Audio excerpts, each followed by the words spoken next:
Welcome, everybody, to the Majora T cast. I'm joined here by a very special guest. Please introduce yourself. I'm Spencer with the Itch Network.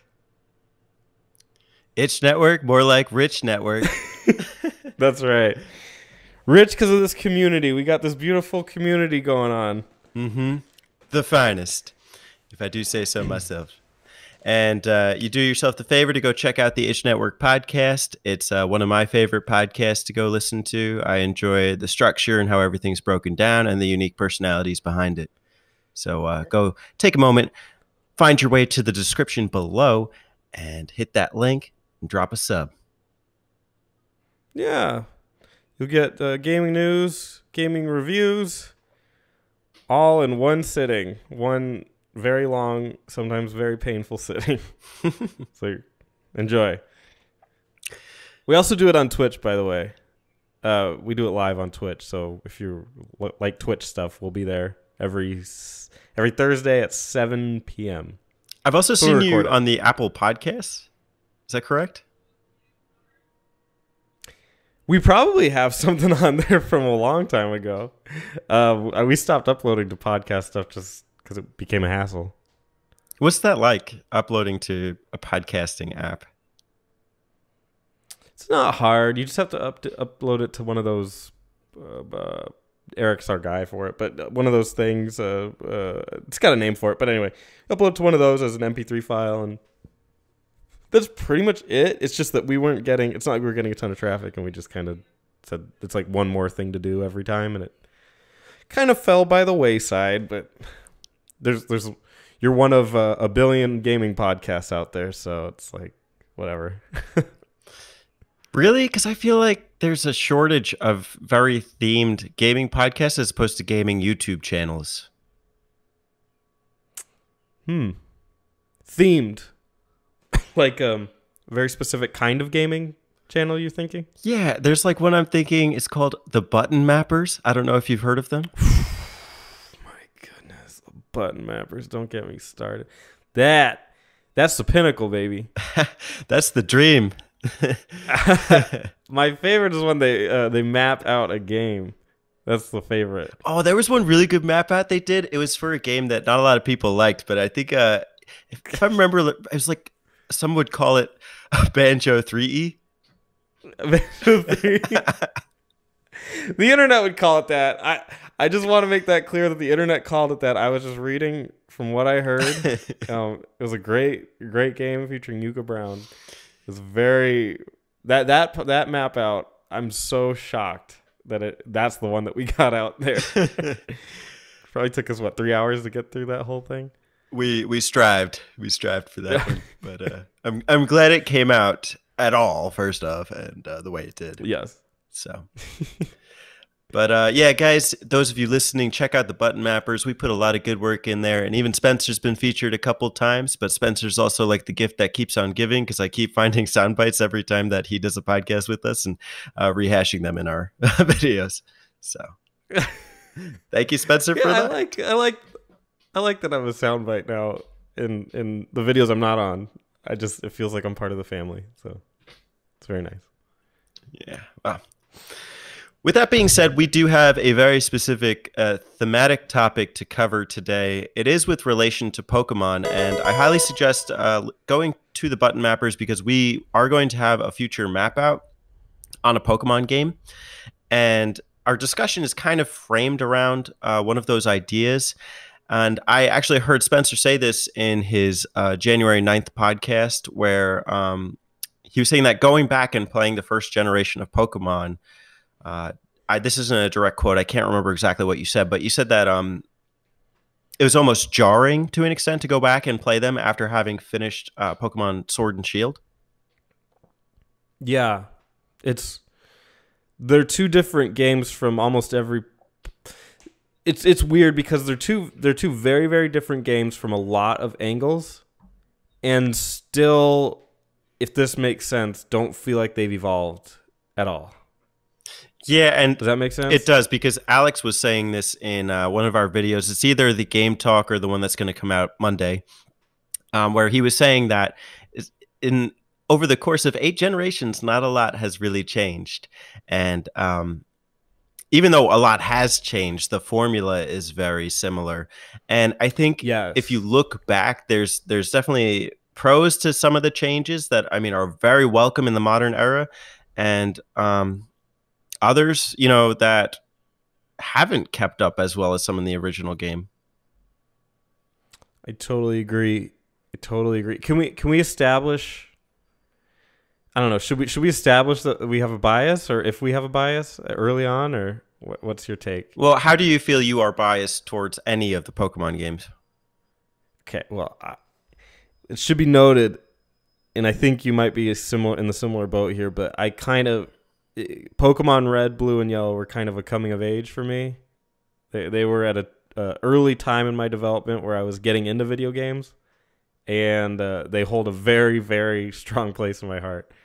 So I hesitated a little bit in the concept of this, just because I don't want to sound like old man sitting on my bench yelling at all the newfangled things that the kids are playing. But I have a fondness for the old style, and we'll definitely tear into what that means when we start this. But I definitely prefer the originals, flaws and all, glaring flaws and all. And I'd be interested to see how that viewpoint holds up. And I started it before you even did. You got some time on me, and I'm one of the old folks in the corner too. So I'm excited to see where it goes. Let's start with we're replaying this game in 2019. This game came out in 1996. We're talking about Pokemon Red, Blue, and Yellow. Which version are you playing? I'm playing Yellow. And I'm playing Azul. I downloaded the Spanish version. Oh, learn a little language while you're playing, huh? Yeah, well, it started with Pokemon X and Y. When they started offering the language option, I started opting for Japanese. And on the eShop for the 3DS, they give you the choices between English, French, and Spanish, but you're basically subject to just one, whichever one you download. So I'm always interested in learning a new language. I taught myself German that way. I taught myself to read Japanese that way, at least the basic alphabets. That's so unique. That's really cool. Thank you. I'm surprised more people don't do that. You're doing it in Spanish right now? Mm-hmm. Wow. The first town is called Puebla. Palette. Puebla? Is that what palette is in Spanish? I guess. I don't think that's what it is. But it's not like a palette of art. It's a made up name. They call it Puebla town. I forget what the word for town is. Puebla Ciudad. Saffron. Ciudad is city. Oh yeah, Cuidad. Yeah. Or isn't that caution? I don't know. But I'm enjoying it. Yeah, that's really cool. I never thought of doing that. Well, the thing is too, is like, with Pokemon, I know these games stories. I don't need to see what each Pokemon trainer says, like, I can't wait for you to face my bird Pokemon. Like Right. It's not like there's any real revelations going on. I like shorts, right? I like shorts. Especially in that first game. I love my shirts. Yeah, I guess there's nothing major you're missing. What did you feel going back to this generation? And we talked about this before, but we're both at about like the 5th, 6th gym leader, so to speak. What did you feel is like one of the most shocking things to see again in this day? Did I say 2019 before? I meant 2020. We are in a new year. Oh yeah, it is 2020. New year, guys. Sorry, we're gonna do that. Probably not the first time, or not the last time. It's within like 2 weeks, so I think it's forgivable. But I think next week maybe pushing it.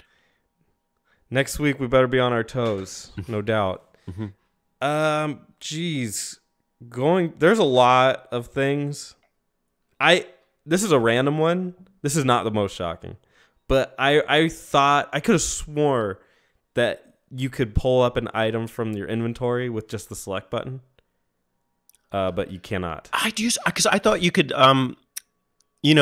select the bicycle, right? Exactly, or the fishing rod, and just use it at, via a button press, and you can't. Apparently that was not in Gen 1. I thought it was. I swore it was. I immediately went on Google to figure that out. And yeah. You know what else I didn't notice, or I didn't think that this would be a thing, was the lack of boxes in the PC. Is there a lack of boxes? Well, you have the item box and the Pokemon box, but I don't know if like you could change the box. Maybe it's because I'm playing in Spanish. I don't know. Yeah, I guess I haven't hit a cap or anything. I haven't really been paying attention to the number of boxes, but definitely there's the 2. Then there's Professor Oak's PC, which just tells you how many you got. That's about it. One thing that it kind of in that same vein as your inventory is 20. What a pain. Ooh. And it's all Earthbound cringe from that. It's all grouped together, TMs, Pokeballs, potions. Yeah. And oh my god. Okay, little complaint here. The TMs don't say what they are until you activate them. So there's like in the new ones, if you just scroll over it, it'll tell you what it is. In these ones, you have to actually press them, which doesn't seem like a big deal, right? It's like, oh, okay, well then you just press them. But when you take those and shove them into your item PC in the Poke Center, you can't use them from the PC. So you don't know what they are now because they're just a number. So I want to teach my Squirtle Bubble Beam. I am too lazy to go to the Pokemon Center and figure out which one of those TMs is Bubble Beam. So he doesn't know it. Oh my gosh. And I mean, for me too, I mean, this is Spanish for me. So like, you can't see like the type of TM that it is. It's an ice type. It's a water type. So it's like, yeah. I have to go onto a website and just look up what the numbers are if I want to try and, work the system. That and wow. So just that statement alone changes what Pokemon was, right? I had to go online to check. Because when Pokemon came out, Red, Blue, and Yellow, there wasn't really an online. Like, there was sort of, but it was really in its infancy. Mm-hmm. And if you wanted to know stuff, it was mostly like word of mouth from your friends. In 1996, forget about it. Yeah, no, that was the thing is like, at that young age, for you and I, it was like, it was almost, it was really a new experience to be able to go and like bring your RPG with you to like battle people and to trade and, to experience the game. Oh, did you go to the mountain up there, like, but in Celadon City with the guy that looks like a British soldier? Because you know how like the cave is like hanging above his head. Yeah. I always thought he was a British soldier until you go there and he's just disappeared. Or did you find the truck in the SSN area? Dude, I was gonna bring that up and I still probably will in the button mappers, but as you should. Do you try to die every time you get out? You're in that SSN. This time I didn't.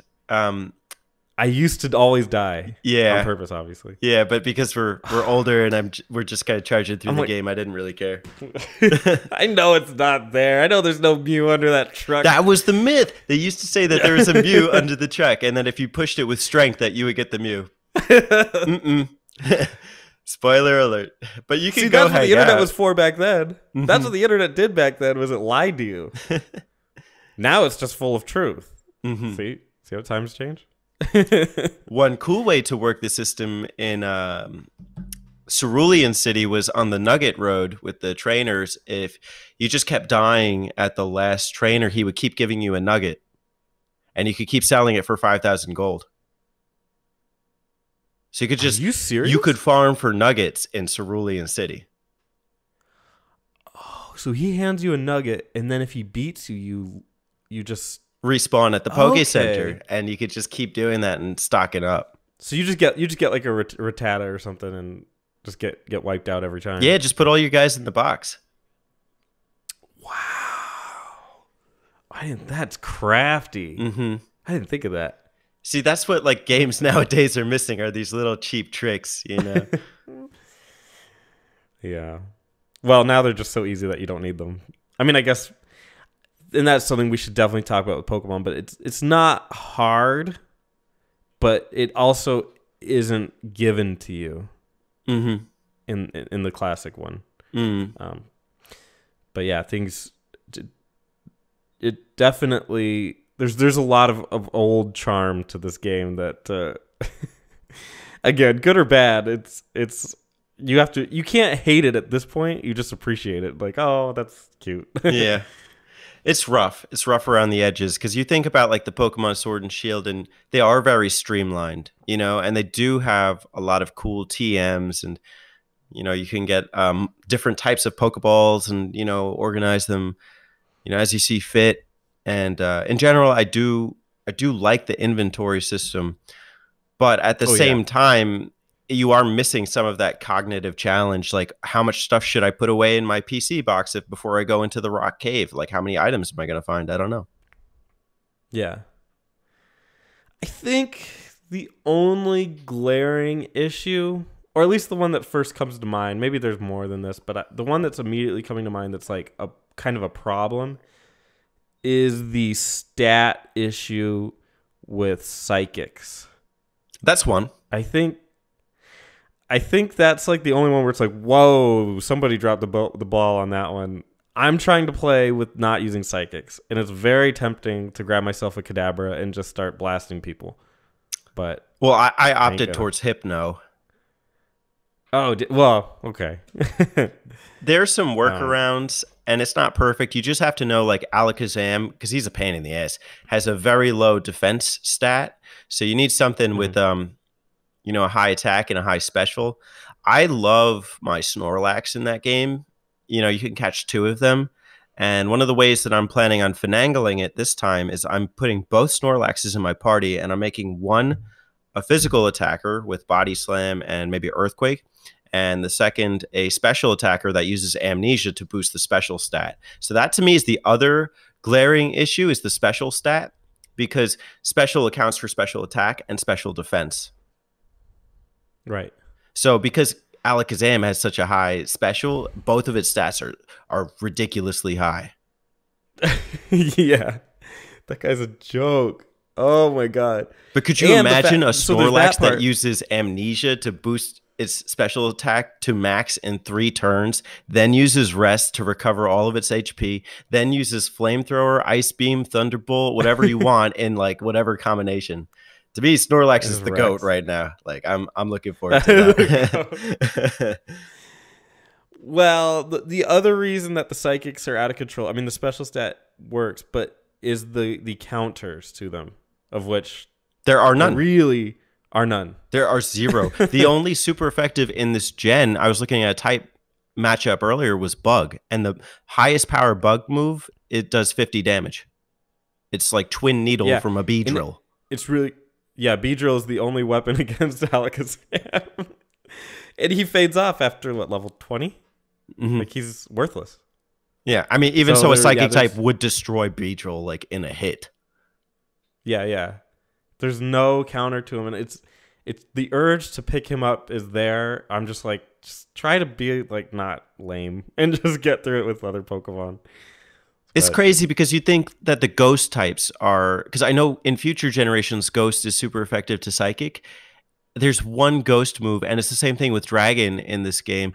They don't even do any more than X number of damage because it's tied to your level. It's Nightshade and it's Dragon Rage. Oh, so Nightshade is based on your level? Yeah, it's only? It will always do the same amount of damage unless you're attacking a normal type. And apparently in this gen, Ghost doesn't even do damage to Psychic. I have to double check that though.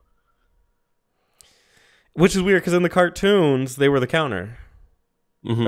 That's the whole story of Ash getting fighting the ghosts. I don't even remember what he did with those ghosts because he doesn't have one. I don't know whatever. But that's the whole point of them, is that they were the counter. But I guess not. I think if you compare it to Pokemon Sword and Shield, do you feel those are more balanced, perfectly balanced? Where do you stand? I think Sword and Shield is better balanced, which is crazy because they also have like, and this is not numerically correct, but they have like 50 different like elements that they can be. I think they have like fairy now and steel. Dark. There's more than that. It's Dark. Fairy, Steel, Dark. Those are the only new ones over the course of the next 7 generations, and 2 of them were introduced in Gen 2. That's true. So I think why I think that there's so many is that they're also like mixed now, like very mixed. so like you can have a water Like ground, so like therefore electric Yeah. won't do anything. But they had that since Gen 2. You know, you had Quagsire, you know, the Wooper evolution. Yeah. And then you had Whiscash feel as like- well. I think that might have been Gen 3. Yeah, a lot of the Pokemon just are very dual oriented now. Mm-hmm. And I think that maybe that's a good thing. Maybe I think it's probably a good thing. Mm-hmm. It's just I come from Simpler time. Yeah, exactly. when that wasn't really the case. Yeah. And in some respects, I that's prefer that, like simplicity. And I think along those lines that the modern Pokemons spread it too far. You know, I'm not... I think that they're just making combinations for the sake of making them. And I think like the big one with the Sword and Shield was these new ghost type combinations. So you have like a ghost ground, a ghost grass, etc. And I'm almost like, why? What is a ghost pumpkin? I guess maybe that's Halloween themed. So maybe that is pretty cool. But and maybe What's that's the story here? and maybe that's not even just exclusive to Gen 8, but maybe even like from Gen 5 onwards. I mean, yeah, I really stopped focusing a lot on Pokemon. Honestly, after Gen 1, I mean, Gen 2, I played a tiny bit. Like I beat it, but way after it came out. Like it was an afterthought after it came out, and I beat it on like an old school Game Boy too, like literally the huge honking white one, The brick. So yeah, the brick. So it's I think Not to I be beat confused Black with and Brown. White. Sorry, I couldn't Yeah. resist. I beat Black. That was the last one that I actually beat, and then I tried X and Y. It just wasn't for me. Yeah. I tried Sun and Moon, wasn't for me. And this one was like, it's on the Switch. I'm just going to give it a shot. And like, I'll beat it. And wasn't for me either. I did beat it though. But It sounds like you've warmed up to it a little more than your initial reactions from what I've heard from you. to the new ones? Well, to Sword and Shield specifically. Because I know initially like you were really upset with it. I'm getting to the point where I understand what they're trying to do with it, and it's not something that I enjoy. I hesitate to say it's bad because I don't think it's bad. It's just it's not for me anymore. It has some features that if you were to tell me on paper back when I was a kid, I'd like flip out. Like that's the coolest thing ever. That wild area where it's just like open land and there's Pokemon everywhere and little stuff to find. If you told me about that, I'd go crazy. I'd say that's amazing. But in practice, it's not what it lives up to, or it doesn't live up to it, even what it says it is. I think almost in practice, it makes you realize how like one-dimensional the series really is. Because could you imagine like that open world feeling and that open camera, open camera, like an actual 3D game where you're actually going to the gyms and everything and like going to the towns in a setting like that? But they don't. They keep it very separate. Yeah. It's like you're running around that 3D world and it's like, this is kind of cool. Oh, you want to go like actually do stuff? Okay, go back into this world and it's basically a 2D map again. That Sword and Shield is not cohesive at all. Like the first game feels like far more of an adventure. Like I have some distinct memories about going through the rock tunnel and not having a Pokemon that knew Flash and just trying to find my way as far as I could. I was gonna ask you if you did that too. I did that. Oh my god. Oh. Kids, let me tell you a 10-hour tale. Back in my day, we used to walk through rock tunnel without Flash. Dude, isn't it in the most weird place? Flash? Like, how do they expect people to find that? Well, It's you have so to go through random. the Diglett cave after, Yeah. you've already been exposed to it, and bring a Pokemon that knows cut, and then cut the tree there, and then come back. Yeah, I don't know how we did this So stuff without a guide, man. that is so obscure. And then they put you through this long time. Like there has not been another dungeon like it before in the game. And they're just like, go through this, and you have to have flash. And you're like, I don't have it. Well, then it's gonna be real rough for you because it's basically complete darkness. How do you And feel you could about sorry, I don't want to cut you off, but no go for it. how do you feel about the use of HMs in that game as compared to now? Um, Here's the thing: is old games had really cumbersome menu systems because they had limited hardware and limited options. So they're kind of annoying to use. It's kind of annoying to use HMs and stuff in old generation stuff. Uh, I don't remember how HMs even worked in the new Pokemon. They don't. They've How did they work? eliminated them. I was gonna say, like, I don't remember ever using them. I think you had like a flight thing. You could go to or teleporter or something. Just use your You map. could, yeah, you just use the map and it takes you there. Mm-hmm. And then, yeah, you didn't have to use any HMs. On the one hand, there's a nice feeling of going back to a place you've been before and then finding a new path. Maybe that's a Metroidvania thing. Maybe that's a Zelda thing. That's where we start getting into Pokemon now isn't what I want. It's what maybe they're marketing to the kids, and that's fair. It's very pacified. What do you think about? What do you think about the lack of HMs in the new games? Well, Yeah. let me see. Because the only things that they really restrict from you are the water areas where you get a bicycle and then you can start pedaling over the water. And logic, I don't know. Maybe the kids wanted bicycles that run over water. But I don't know. I think it works for 2D games. I disliked in the original games that it took up a move slot and you couldn't delete it without going back to a town to delete it. Which the town name I don't it could be Fuchsia City. Maybe not.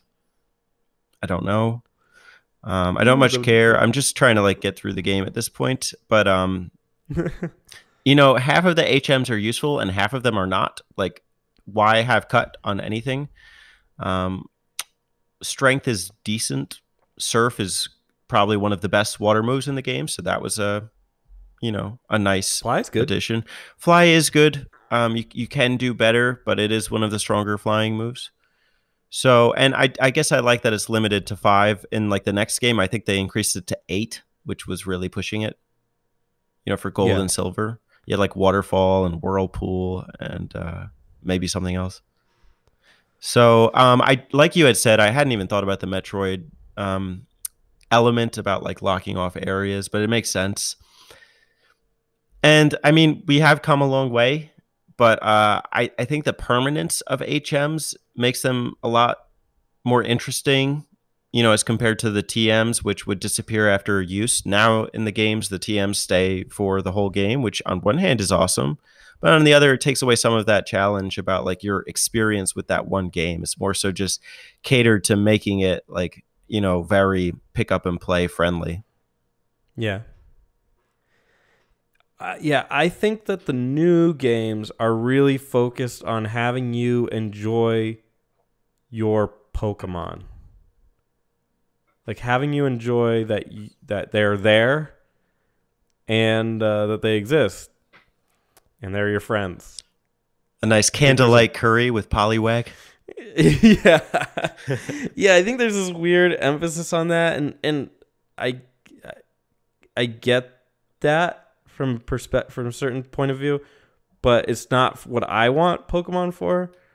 I'm looking for, and this is one of the big things I think is the difference in me playing it now and realizing all of the influences from games like Dragon Quest in the original Pokemon is that it is and I've said this before, and other people kind of questioned it, but I think you'll get it. It is at the heart of it a hardcore RPG. Oh yeah, In every sense of what a hardcore RPG is, it tries to be that in a non-crazy difficult way, but it still presents you with long dungeons. It still presents you with puzzles while you're fighting random encounters. It doesn't give you a lot of answers. It doesn't tell you what to do next. It makes you use logic and word of mouth to figure out how to progress. And from that perspective, that's what I like from it. It felt like an adventure that I had to earn and fight through. As opposed to now, it's really more of a celebration of itself. And it just wants you to enjoy your Pokemon, and it doesn't really care how tough you are, because you don't need to grind at all to get through the game. In fact, I found I grinded for maybe 20 minutes, and I stormed through that game, Sword and Shield. If you just compare the time frame that we're at now in Pokemon Red, Blue, Yellow versus the time frame that we were at when we finished Sword and Shield, that's baffling in a sense, you know. And it really is. And you know, when you think about the memories, you and I before this video were stumbling to think of like, what did we even do when we played Sword and Shield? Yeah. Aside from that wild area of the towns, do you remember much about them? There was a really nice looking seaside town. I don't ask me what the name was, but it was a nice looking, like there's a lot of nice looking things in it, but you blow through it at the speed of sound, and it's just like it's there and it's gone, and you're out. I remember like a neon mushroom town, but there was nothing, like I didn't stop in any of the stores there, didn't talk to any of the people, you know, even the way up to it. I remember there was like some cool elf creature, but like that's it. The grass was just a very straightforward path to it. And that sense of adventure is completely lost on the new title. Sort of speaking of that, I think this is one of the more interesting conundrums of Pokemon. I want to get your take on it. What is your opinion on storylines in Pokemon games? What's their place? What makes it a good one or a bad one? Well, I think it's always wrestled with this idea about nature versus technology, and the ways in which the two are not always like, you know, crystal cut. And I think that the first generation had a very nice look at it. I think that the third generation had a very cool take on environmental hazards, and thinking about how like these Pokemon could be like the byproducts of it, almost in a Godzilla sense. You know. Yeah. So I either like it when it's subtly infused into the narrative. You know, I'm not the one to go and read Pokedex entries. That doesn't matter to me. But if you leave a journal about day 3, Mewtwo was, you know, broke out of the shell, and you know, sick. That Mewtwo is killed people. Yeah, I'm reading the Spanish version in Espanolo. Look for Muerto, because Muerto will come up. Okay. So that to me, like that subtle placement, that is a very Metroid Prime thing, you know, like scanning the walls and reading the lore. And that to me is like a very cool take on Pokemon, because, you know, we always hear about like Pokemon is kid friendly, but was it really so kid friendly? Mewtwo killed people. And Red was a dick, and everyone called him a curse word. Yes. Give him the mean names. What about compared to the new Sword and Shield story? Nah. What was that? No. That was trash. Do you remember it? No. Why are Pokemon Dynamaxing? Like there's a time long ago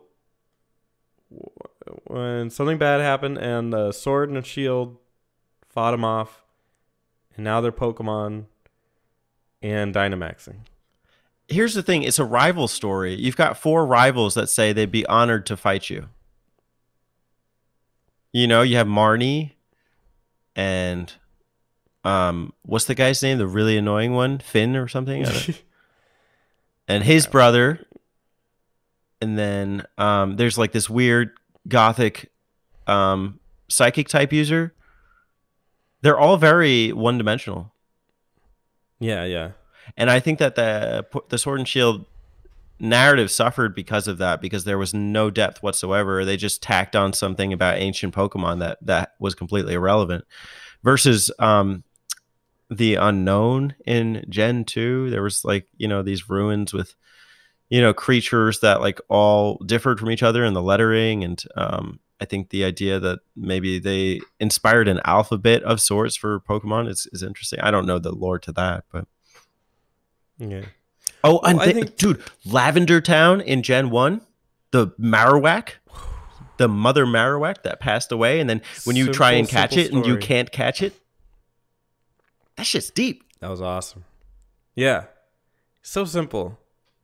What Red and Blue did that was genius is they didn't really have a story. Like, you were really just a trainer going to the Elite Four and doing what you had to do to get there. And unfortunately, Team Rocket kind of got in your way here and there. That's about it. That you didn't really... I mean, I guess you stopped Team Rocket from what? I don't know. You beat their boss in a Pokemon duel, and that ended his career, I guess? I don't know. I don't know if you actually stopped Team Rocket from anything. You just got them out of your way, and then you beat the Elite Four. Whereas in this game, you have 0 hurdles, and somehow you end up in a storyline about ancient Pokemon that are a sword and a shield. And then I don't remember, but you don't really have... You have a story that's really forced on you, and that you really couldn't care less about because it doesn't hold any consequence to what you're doing. It's consistently like you go to a town, you beat the gym leader, and you're leaving. They're like, by the way, look at this painting. And you go, oh, yeah, that's pretty neat. And you go, all right, I'm going to go to the next town. Okay, bye. There'll probably be something else about this painting in the next town. Like, I don't care. And then you just go. Of course they show you, but who cares? It's your driving force in a Pokemon game is to either collect them all. Well, your definitely driving force is to beat the Elite Four. And then some people also tacked on is to collect them all. It's not to beat Sephiroth. The Elite Four in the new game is just leagues behind what it was in previous games. Oh my god, it's night and day. How do you fuck that up? You make a game that anyone could beat, that you can't lose. And you put the same trainers in. Yeah, they were the same trainers, weren't they? They were just gym leaders. It was the same gym leaders, and then your 4 rivals, all 4 of them. Oh my god, you're right. Who did this?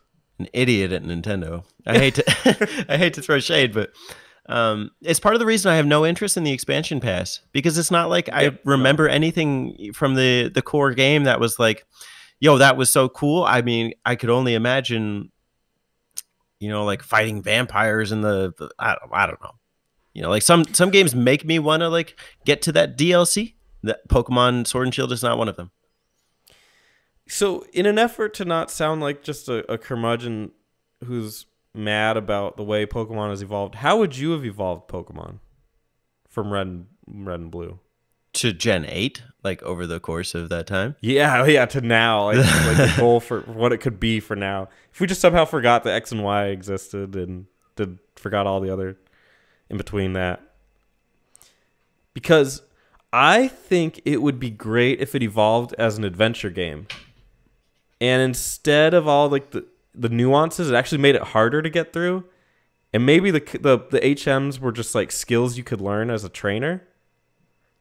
Like maybe instead of having to teach your Pokemon cut, you had to like get a machete. You found that item somewhere, and you could like level it up or something, and you cut through bigger and bigger bushes, or something like that. Well, they missed a very logical next step in taking what people loved about Stadium and turning it into something. That's a good point. That's a good point. Because Stadium was bliss. You know, whatever angle you looked at it from, as a party game, as a battle game, as a hub for playing the original games on a TV. Yeah.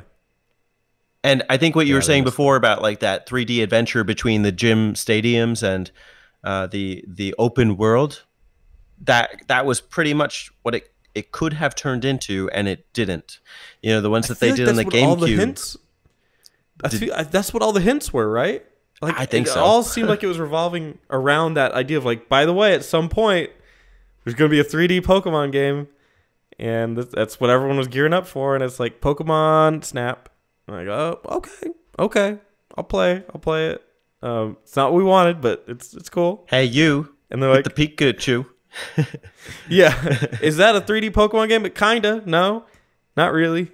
Okay, Pokemon Stadium's coming out. That's awesome. That's 3D Pokemon. That's what I like. It's like, well, it's more just the battling of it. You can't actually like move around or anything. It's like, well, it's a start. It's where we're going, right? And he said, yeah. Never, like, it's like a parabola. It just kept kind of getting closer and close. No, never hit it. Still hasn't hit it. The game's still 2D. It's like a fake 3D. But they put it on a console. When you see, man, what the Switch did with Zelda, like, mind-blowing. Wow. What an evolution. Even Mario Odyssey, which I know you guys like, I'm not the biggest fan of, but still, they took it and they ran and they did this crazy new jump and experimented with what they could possibly do with Mario. Wow, interesting. Pokemon literally is the 3DS game. It's the laziest thing. But with inflatable Pokemon. Yes. Oh, yeah, they get really, really big. And some of them have special animations. And the NPCs yell at you because they have Team Yell. Because who the fuck is Team Yell? What the fuck is that? I don't know. And when they yell, it's pantomime. It's so... Here's another thing that they should have invested in.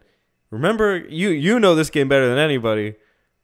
Dragon Quest Monsters. Mm-hmm.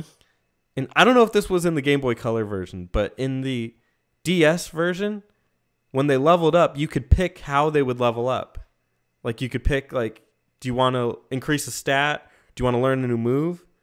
And they would kind of give you almost a tree. No, that's a DS exclusive thing. That's for the Joker games.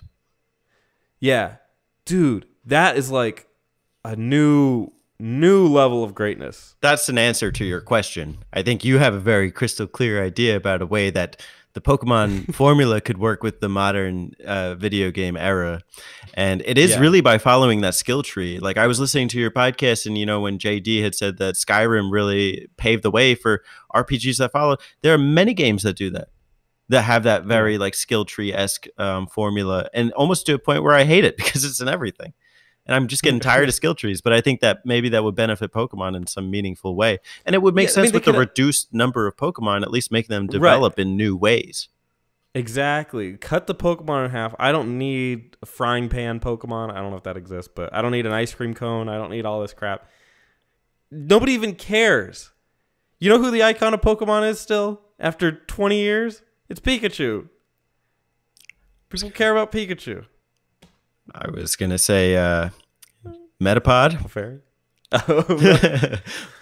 Metapod is still more famous than any Pokemon in the new gen. I don't know any Pokemon there. I can name like 2, maybe. Grookey. I like Grookey. That's the only one. Yeah, there's 1 or 2 that always show up in the memes or whatever that like this Pokemon's coming out. There's that one that I think it was last gen that was like a Pokemon that hid under a Pikachu hat. Something like that. I don't remember. He was a ghost. But it's all like, cut the number down. We don't need that many. Yeah, they didn't fill out the Pokedex. Who gives a shit? Like I don't care about the Pokedex. I don't.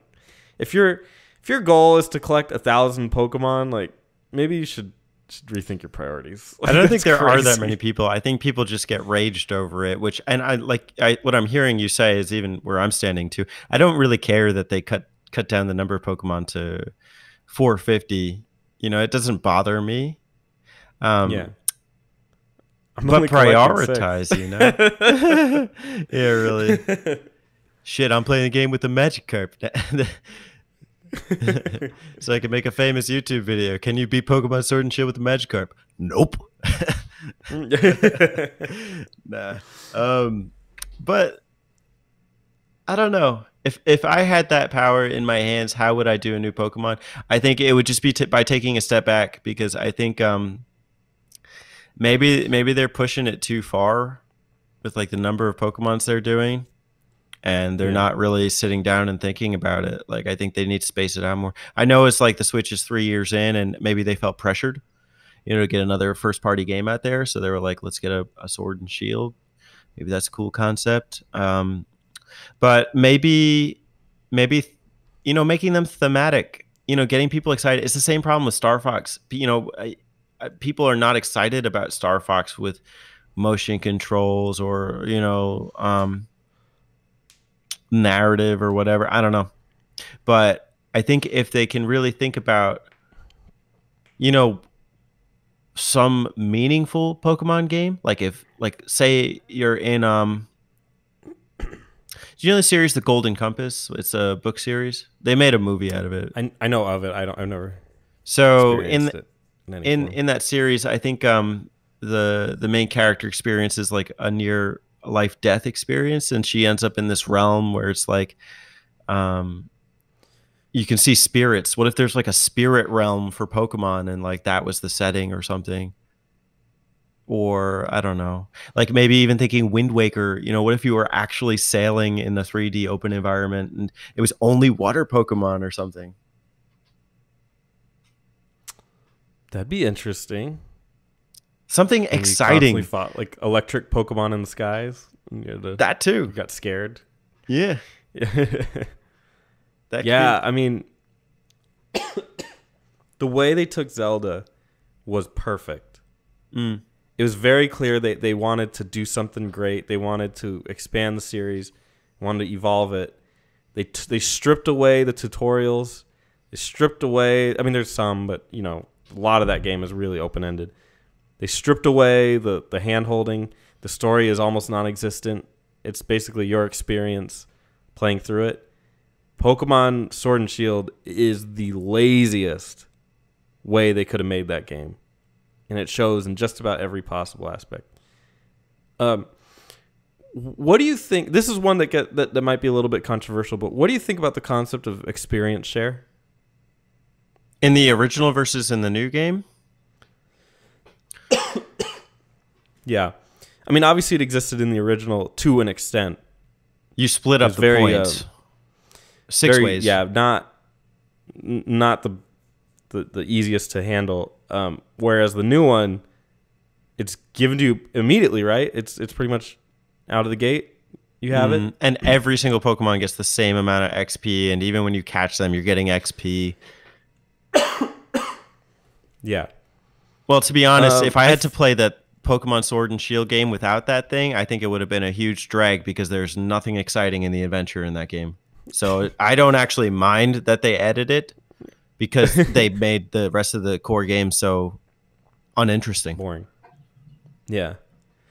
Because one thing that it seems shallow, like from a logical perspective, it's like experience share makes sense, because your other option is that you just spend a lot of time grinding with characters you don't even want to use because they're too weak.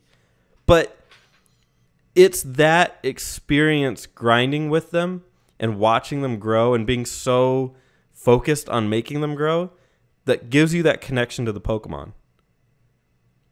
Like it would seem weird to somebody who hasn't played them, the old ones, or someone who's new to the series, that it's like watching that Pidgey that you have. You're like, oh, my Pidgey's a little bit low level. Like right now, my Pidgey's only level 18. I think it's a Pidgeotto. Like just got Pidgeotto, and I'm like 10 hours in, and I'm just now being like, oh, I really need to level that character up. So now I have it in the front, and I swap it in when I need it, or when I need to kill the actual Pokemon I'm fighting.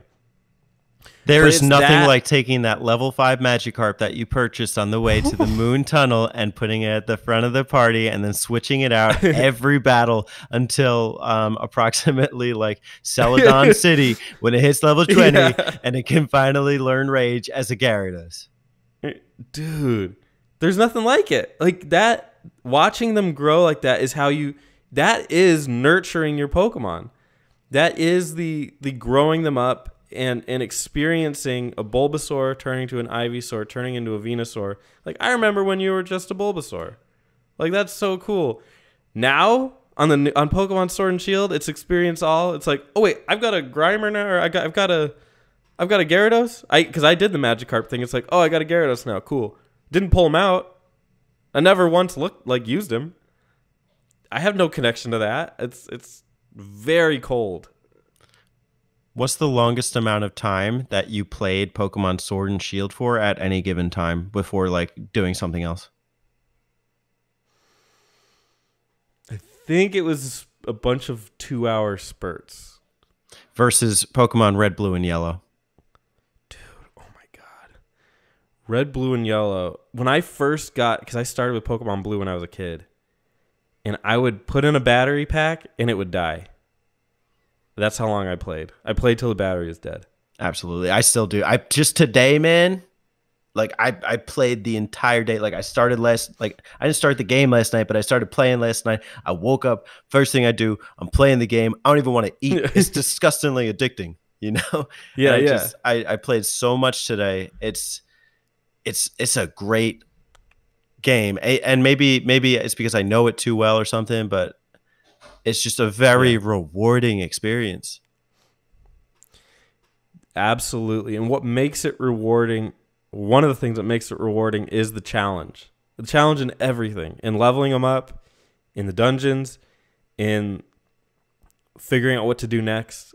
All those challenges give you that reward. They make you earn that Venusaur. They make you earn the Charizard. They make you earn the Zapdos. Make you earn the Mewtwo. None of those things are given to you. And I think that might be one of the biggest differences between Pokemon Gen 1 and Gen 8 is they don't care in Gen 8. You want, I'm sure people wrote in and were just like, we wish that you would just give us a level 40 when we start out. They'd be like, okay, if that'll help you buy the game, here you go. Because they don't care. Who cares? That's the biggest thing about newest one. Who cares? Because people will buy it anyway at this point. It's got name recognition. Parents are going to buy it for their kids. They're going to buy it in twos because they're, setting it up so that Sword and Shield. Yeah. What's crazy is it's not a bad game. I think we could probably agree on that. It's not. There's good things in there. I feel like we're just punching on that game, Sword and Shield. And I mean, the graphics are cute. Is it biased, though? Is it biased when objectively Red, Blue, and Yellow have the makings of a better game? What about somebody that isn't from that era? Well, they'll take a look at the graphics and say, like, how do you even play this? And what is the difference between pound and scratch when you see it on screen? Maybe they would say, I don't know. I would be so curious to hear what somebody from nowadays would say about it. Mm. Be like a reaction video or something. It'd be cute.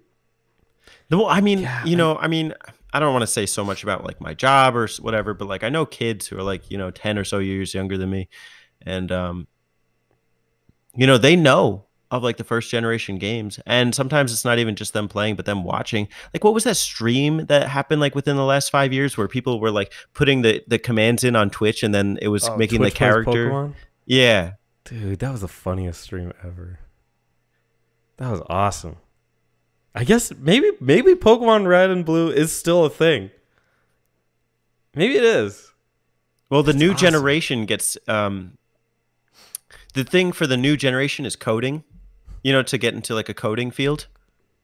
Yeah. And learning computer skills, etc. So they spend way more time than we ever did behind a computer. And so like that's why things like Twitch Plays Pokemon are possible, is because like Kids are growing up learning that this is the field for the future. So like, and sometimes I think it's very fascinating in what you could do with these video games and the code from the video games.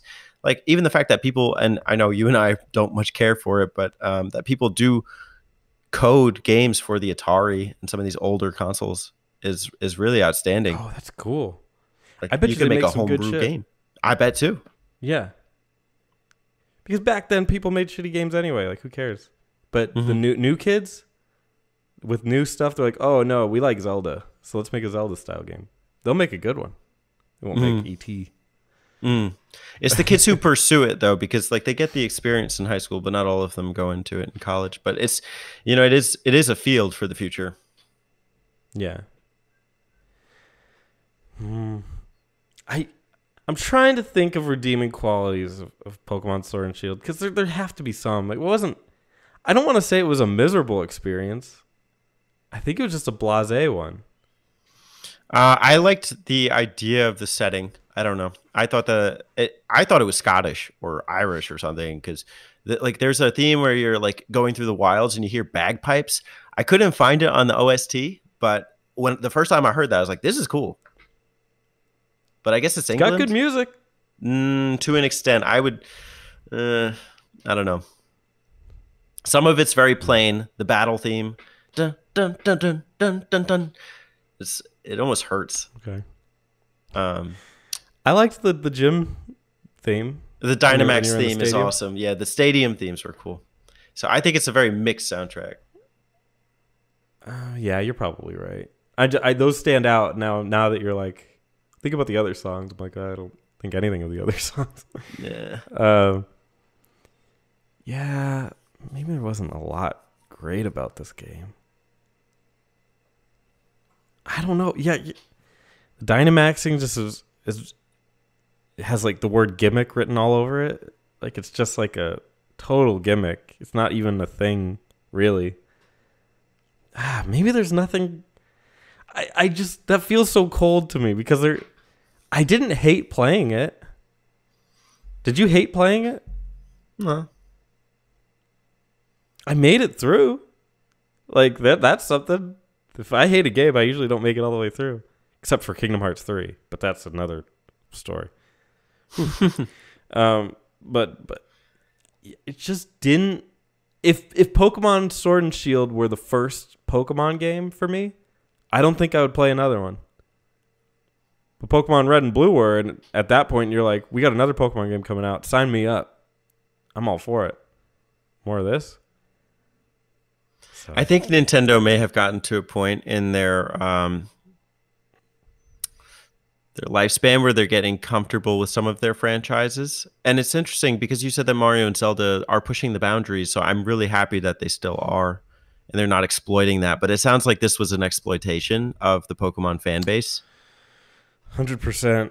And it's an ongoing exploitation, considering the expansion pass and everything. I see what you're saying. They're going to keep exploiting this version of it. I looked at it retrospectively. I feel like this has not evolved since X and Y. Is X and Y different from this? Really? Like, really different? I can't think of a real difference that much. To me, it's been the same game. Meowth got a beard. Weezing got a tap head. Oh yeah, they have like regional differences, right? In the new, some of the Pokemon looked slightly different. But they've been doing that since Sun and Moon, which I completely skipped out on. I had no interest. I tried to play it. The tutorials were too heavy. I backed out. I said I can't do this. Yeah. I'd be interested maybe for a future video to do a Pokemon Red, Blue, Yellow comparison to the original Dragon Quest. Ooh. Dude, we should talk about the original Dragon Quest. I would love to play that again. That game is ridiculous. In every modern take, it does everything wrong, and yet here it is. It's 30 years later. Well, I don't have much more to say, do you? Nah, we'll save it for the next time. Excellent. guys, I hope Yeah, you enjoyed the covered it talk. pretty well. I did. Yeah, this is fun. Mm. And I think we just established what we knew we were going to, the conclusions we knew we would fall on, that Sword and Shield had some work to do that it did not quite live up to. And But sorry, go ahead. I think it's good to know that we're from that generation. So I'd be very curious if you're a younger listener to tell us what your perspective is. If Red and Blue weren't really monumental games in your childhood, I'd be curious what you think. And just in general, what you would do with the Pokemon franchise at this point. Gen 9, baby. Gen 9. Pretend that it won't just be a complete cash out. What do you think the cash out title would be? Pokemon nickel and dime. Oh, I was gonna say coin and dollar. But nickel and dime's better. Yeah. Pokemon fork and knife. Pork and beans. Rice and beans. That's as bare bones as it gets. It's gonna be bad. It's gonna be not good. Pokemon Joy and looking Con. at the trajectory. Yeah, guaranteed it'll be for the Switch. Yeah, that's all I got. I guess I wish I'm excited for the button mapper map out for those games. Yeah, we got a me lot too. of content. Is that gonna be like the longest? Well, the Mario Kart one was hella long, but Jesus. Well, actually, Odyssey is still our longest video. is it? It didn't feel long when I was listening to it. It was like, to me, it went through. Maybe it's just I really liked it because I disagreed with a lot of it, but so I was like kind of listening intently. Like, why did they think that? Why is that? Maybe it just felt really long, or felt really short. But I feel like this one could be a long one. It's weird because we're gonna go by town, and there's so much to say for each town.